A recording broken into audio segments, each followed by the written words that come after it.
Mga kananay, aalis kami. Mga ilang araw kami mawawala. Tapos maraming bunga ang aking mga talong, mga kananay, na ganito pa lang siya kalaki. Hindi siya pwede pang harvestin. So ayan na nga, nag-worried ako, baka mamaya maguwang ba siya, mga kananay, magulang siya. Kasi ito, pwede na itong harvestin, ito mga kananay ito. Pero mayroon pang marami na mas maliit-liit pa dito, mga ganyan nga siya, mga kananay, no. Pero masyado din yan siyang harvestin, masyadong bata pa. Gusto ko kasi yung katamtaman lang, at ayaw ko rin kumain, mga kananay, na brown na yung seeds niya. Gusto ko yung seeds niya ay green pa rin sa loob. Oo, kasi ba malambot at saka manamis-namis pa. Ayaw ko kasi may nangunguya ako na matigas na yung sa seeds nga. So, dumadami ang bunga talaga ng talong ko, mga kananay. Nakakatuwa talaga. Kasi nga ang linis-linis kasi, no, kaya lang pag uwi kaya namin hindi pa kaya ito maguwang, mga nanay. Kasi alanganin din siya harvestin ngayon. Oo. So, sana naman hindi siya maguwang, no. Nakakatuwa, mga kananay. Yun, nakaka-release stress talaga. At saka yung watermelon ko, mga kananay, dumadami ang bunga. Dumadami ang bunga ng watermelon. Diyos ko, nagpataka na lang, mga kananay. Oh. Ano lang yan, yung watermelon kasi pag kumain kami, mga kananay, dito namin itatapon yung binalatan, yung mga, basta yung mga binalatan, siguro may mga seeds yun, mga kananay. Tapos nabuhay siya, mga kananay, na pag nabuhay, mga kananay, is very healthy. So ako naman talagang maalaga, so inalagaan ko, ayan, dumami ang bunga. Kasi last year din, mga kananay, nakakain kami ng watermelon na tinatapon lang namin dito yung sa garden during winter ba.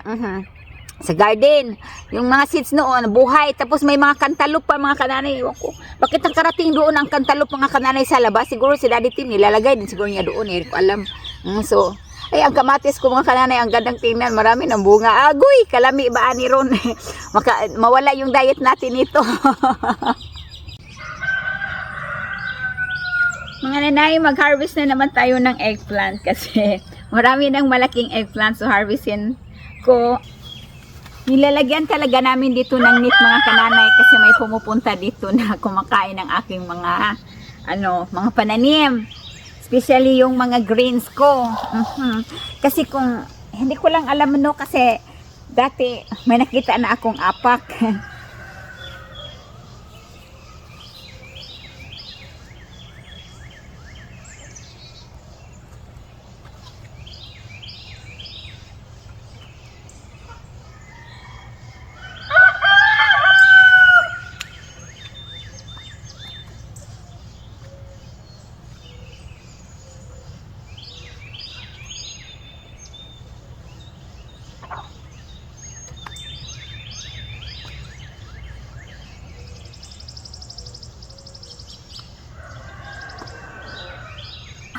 Ang laki, oh.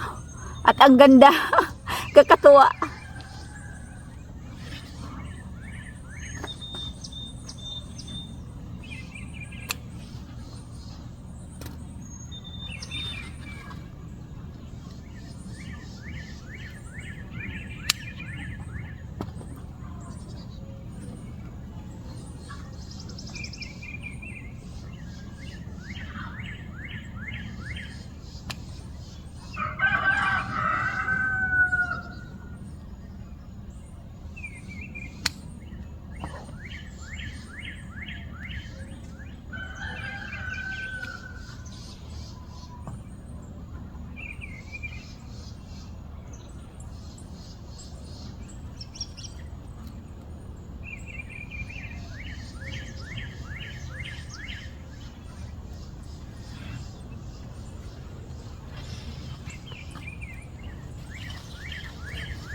Marami na naman akong na-harvest, mga inahan. Ang lalaki, kaganda sa aking mga sitaw, mga nanay. Uy, nakakatuwa talaga, sa totoo lang. I'm very happy kasi nga ako yung taong hindi mahilig pumunta kung saan-saan sa mga party-party.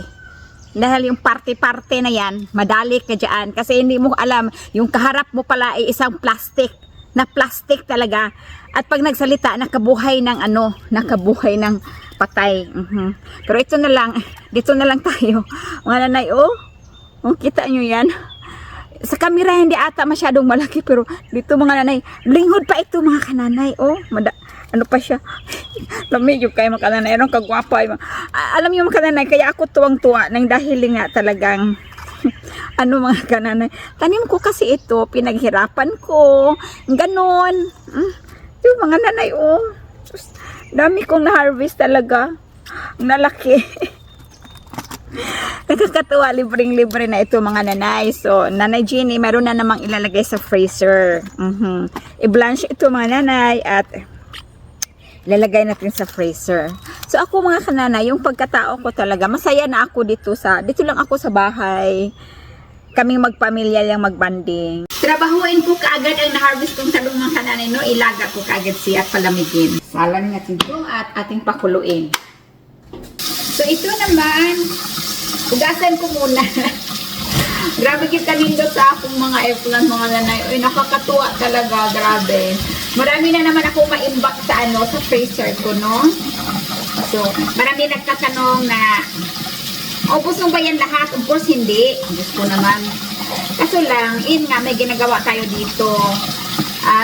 Ilaga lang siya. Yan. Tapos, palamigin at ilagay sa freezer. So, dahil harvest natin ito, organics ito. So, masarap pa rin siya, presko pa rin siya, no, pagkakainin.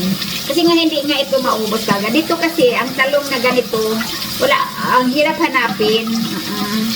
Saka ito ang pinakagusto ko na talong mga kananay. Kasi manamis-namis ang ano niya, ilalim. Ganito. Kasi maraming klase sa eggplant eh. Pero ito ang pinaka-paborito ko. Nang dahil nga manamis-namis ang kailalim. Gusto ko sa eggplant yung kulay green pa yung mga buto. Ayaw ko ng kulay brown na siya kasi guwang na yun ang brown.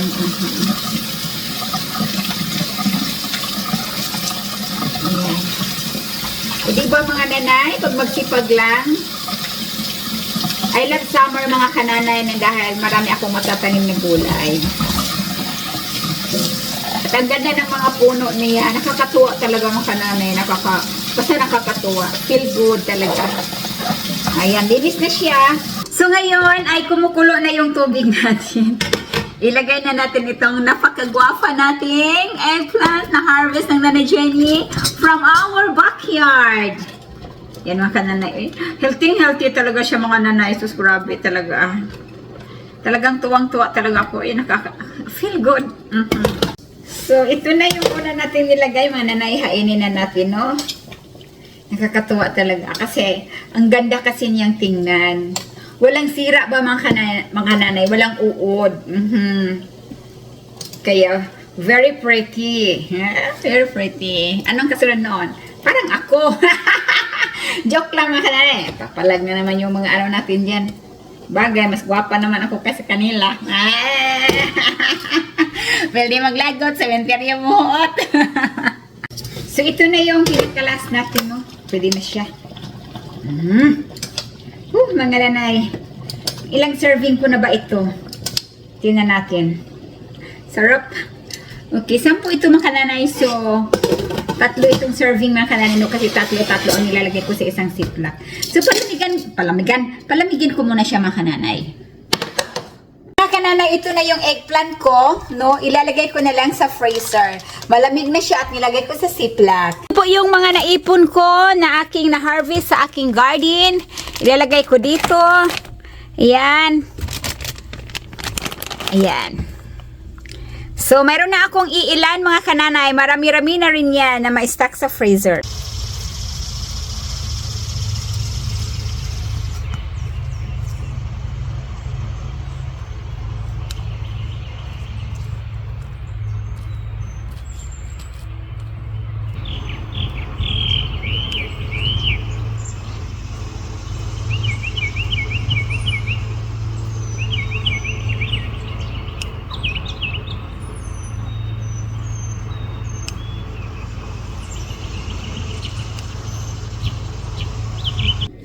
So mga kananay, nag-harvest ako ng isang talong, no? Ang laki. At saka ito, inaswa ko lang siya. Lagyan ng sibuyas.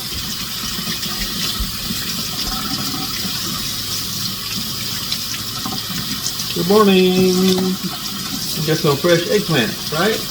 Yep. Talbos ng kamuti. Ayan, fresh na fresh from my garden. So, ito mga kananay, guntingin ko na lang ito. Sarap nito, talbos, agoy. Tapos isda lang siya na inihaw. Pero hindi ako magluto ng isda, mga nanay. Nagutom ako sa kakatingin ng ng mga talbos ko doon. Sabi ko, masubukan nga. Ito na, kumulo na yung tubig. Ilalagay na natin yan. I-steam lang natin, no? So, ito gagawa ako ng sausawan ko. Nakakapang laway man itong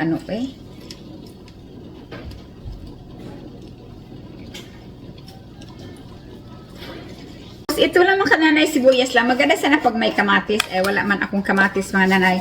Hilaw pa yung kamatis ko pero ayaw kong lagyan ng kamatis. Lagyan natin ng asin. Ito lang mga nanay, no? At saka paminta. O diba? So ito, ilagay ko na rin ito. Ang laki ng eggplant. Preskong-presko. O diba? Lunch lang yan siya ng sandali. So, itong greens ko ay pwede na kainin. Ayan.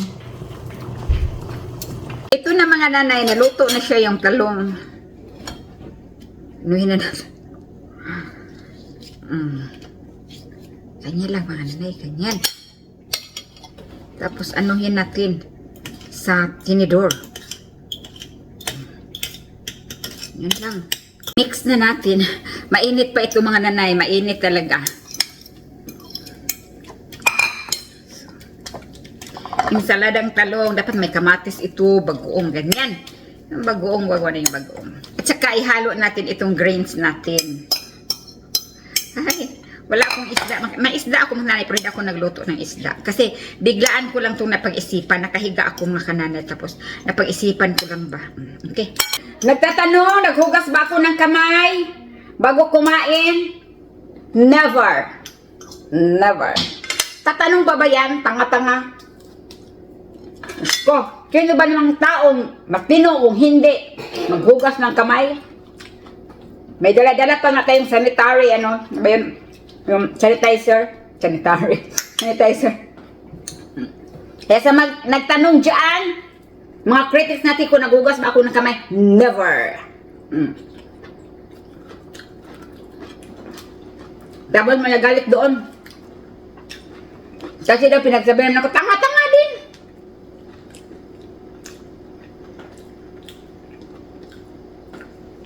Talaga naman. Ang hina ng kukuti din. Kain tayo mga nanay. Kain tayo. Lamig kaya akong kaon. Da na! Sa mga lamig ka na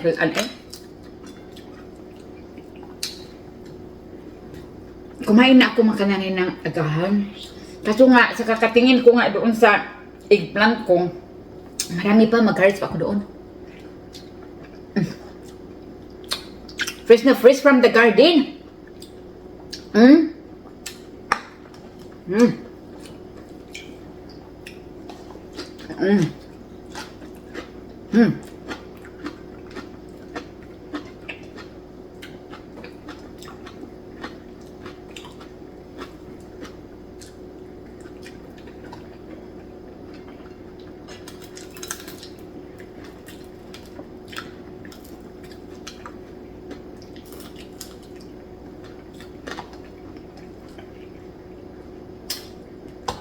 Medyo mga nanay. Probinsya.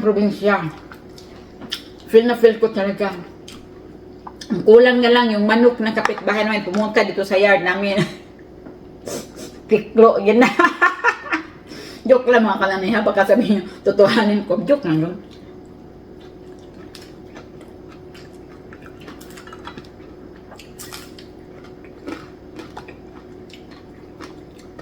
Basta, kaya nagtatanong dyan kung naghugas ako ng kamay ko, never! Never!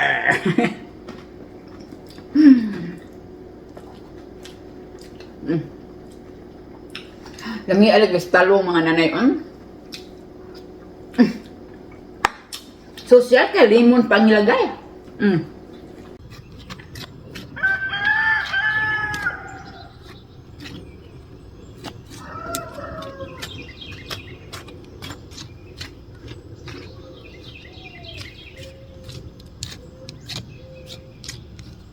So, malinis na ang aking mga okra. Ayan, pinupulverize ko na naman ang soil. Kailangan talaga na napakalambot ang soil, no? Parang yung ugat doon sa ilalim ng okra ay tumitibay. Ito din sa mga gilid-gilid, tinaniman ko rin ng okra. Ay, malulusog sila. Ay, ang sarap sa pakiramdam. Guna pa more. Man si kamatis, nakakatuwa. Ay, nako, nakakatuwa. Pa ng aking mga kamatis. Uy, ay, nako. Stress reliever talaga itong mga tanim na ito. Sarap kilawin, lagyan ng bagoong.